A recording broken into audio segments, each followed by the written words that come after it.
তো সালাম আলাইকুম গাইস, আশা করি সবাই অনেক ভালো আছেন। তো আপনাদের মাঝে চলে আসলাম আবারও নতুন একটি ভিডিও নিয়ে। তো থাম্বনেল দেখে বুঝে গেছেন ভিডিওর টপিকটা কি। চলুন বেশি দেরি না করে ভিডিওটি শুরু করা যাক।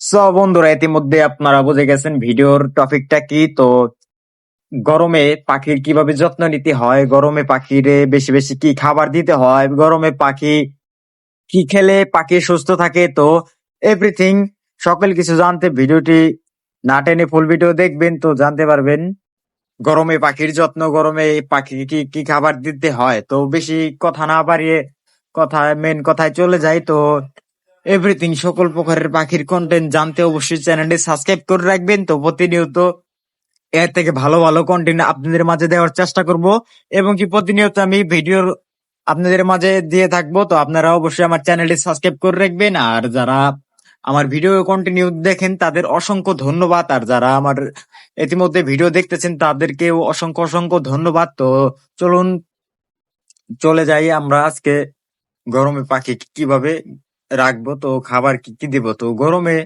আপনারা দেখবেন গরমে বেশিরভাগই পাখি স্টক করে মারা যায়। তো এই পাখি স্টক করে মারা যাওয়ার কিছু কিছু কারণ আছে, তো সেটাই আপনাদের আজকে জানাবো। তো আপনারা গরমে কিছু কিছু খাবার টোটালি দিবেন না, তো টোটালি একদম স্টপ। এগুলা একদম খুব কম খাওয়াবেন, তাহলেই পাখি দেখবেন অনেকটা সুস্থ থাকবে এবং কি স্ট্রোকে থেকে ওরা বাঁচবে আর কি। তো চলুন আপনাদের আজকে আমি বলি গরমে কি কি খাবার দেবেন না। তো প্রথমত বন্ধুরা, আপনারা এই সিড মিক্সটা যে দেন, বাজরিকা পাখির সিড মিক্স দেন, যে সিড মিক্স এর মধ্যে অনেকটাই দেখবেন আপনারা সূর্যমুখীর বীজটা একটু বেশি দেন। তো আপনারা সূর্যমুখীর বীজটা একদম কম দেওয়ার চেষ্টা করবেন, কারণ সূর্যমুখীর বীজে অনেক তেলাক্ত অনেক হয়। তো এইগুলা পাখি খেলে দেখা যায় বেশিরভাগই স্টপ করে। আর একটা জিনিস, আপনারা সপ্তাহে যারা এই রুটিন অনুযায়ী আপনারা এই শাকসবজি খেতে দেন, তো শাকসবজির মধ্যে আমি যেটা না বলবো সেটা হচ্ছে কুই শাক। তো আপনারা কুই শাকটা একটু খুব কম খাওয়াবেন। আর গরমের মধ্যে পারলে যারা সেটাবে পালেন, খাঁচায় দু এক জোড়া পালেন, তারা একটু খোলাসা রাখবেন। আর যাদের অনেকগুলা পাখি পালেন তারা চেষ্টা করবেন যে একটা ছোটখাটো একটা ফ্যান ফিট করে দেওয়ার জন্য গরমের মধ্যে, কারণ অতিরিক্ত গরম পড়লে পাখি স্টক করে মারা যায়। আর আপনারা পারলে দিনে 2 বার আপনারা ওদের পানি দিয়ে গোসল করাবেন, পানি দিয়ে রাখবেন, দেখবেন ওরা নিজে নিজেরাই গোসল দিচ্ছে। তো আপনারা আরো কিছু কিছু মেনে চলবেন, সেটা হচ্ছে গিয়ে এই যদি আপনারা কলোনি ভাবে ফালেন, প্রত্যেকটা সাইডে যদি আপনারা খোলাসা করে দেন, ওরা যে পটি করে টয়লেট করে, তো এইগুলা থেকেও অনেক প্রকারের গ্যাস হয়, গ্যাস তৈরি হয়ে পাখিগুলো স্টক করে মারা যায়, এগুলা ভাইরাস ছড়ায়। তো আপনারা চেষ্টা করবেন যে একদম খোলামেলা ভাবে এরকম ভাবে রাখবেন। আর এই রাত্রে আপনারা একটু হালকা ফ্যানের বাতাস দিয়ে রাখবেন, মাঝরাতে পারলে বন্ধ করে দিবেন।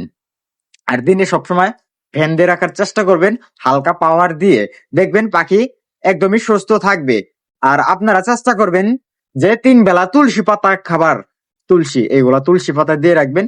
তো ওরা নিজে নিজেরাই খাবে তুলসী পাতা। তো তুলসী পাতা খেলে ওদের হুম বুকটা অনেকটাই ঠান্ডা হবে, শরীরটা ঠান্ডা থাকবে, ঠান্ডা ঠান্ডা ভাব থাকবে, দেখবেন ওরা স্ট্রোকের হাত থেকে অনেকটা বেঁচে থাকবে। আর আপনারা সবসময় ওদের ফুড জাতীয় যেগুলা খাবার দিবেন, তো ফুড জাতীয় খাবারের মধ্যে আমি কি কি না বললাম সেগুলা আপনারা টোটালি দিবেন না, দেখবেন পাখি একদম সুস্থ থাকবো। তো ওদের পরিষ্কার পরিচ্ছন্নতা রাখবেন, গরমে খুব যত্ন রাখতে হবে, গরম খুব খারাপ, গরমে অনেক পাখি স্টক করে মারা যায়। আমি নিজে পরিস্থিতির শিকার হয়েছি, আমারও পাখি অনেকগুলা মারা গিয়েছে। তো এখন ইনশাল্লাহ আমার পাখিগুলা মারা যায় না, আমি একটু যত্ন বেশি নেই। তো আপনারা যত্ন বেশি নিবেন, যত্নটা হচ্ছে মেন। দিনে 2 বার 3 বার ওদের খেয়াল রাখবেন। যারা আহ, সময় অনেক পায় না, তো তারা একবার সময় নিবেন, তো দেখবেন আপনাদের পাখি স্টক করবো না, তো গরমে সুস্থ থাকবে। তো ভিডিওটি আজকে এই পর্যন্তই। তো সবাই ভালো থাকবেন, সুস্থ থাকবেন, আশা করি সবাই ভিডিও দেখে বুঝতে পেরেছেন। তো আপনারা কমেন্টে জানাবেন যে কিরকম ভিডিও চান, তো আমি আপনাদের মাঝে ওই রকম ভিডিও দেওয়ার চেষ্টা করব। তো আশা করি সবাই ভালো থাকবেন, আর আমার চ্যানেলটি দয়া করে সাবস্ক্রাইব করে দিবেন। আর হ্যাঁ, সাবস্ক্রাইব করতে ভুলবেন না বন্ধুরা। সবাই ভালো থাকবেন, সুস্থ থাকবেন, বাই।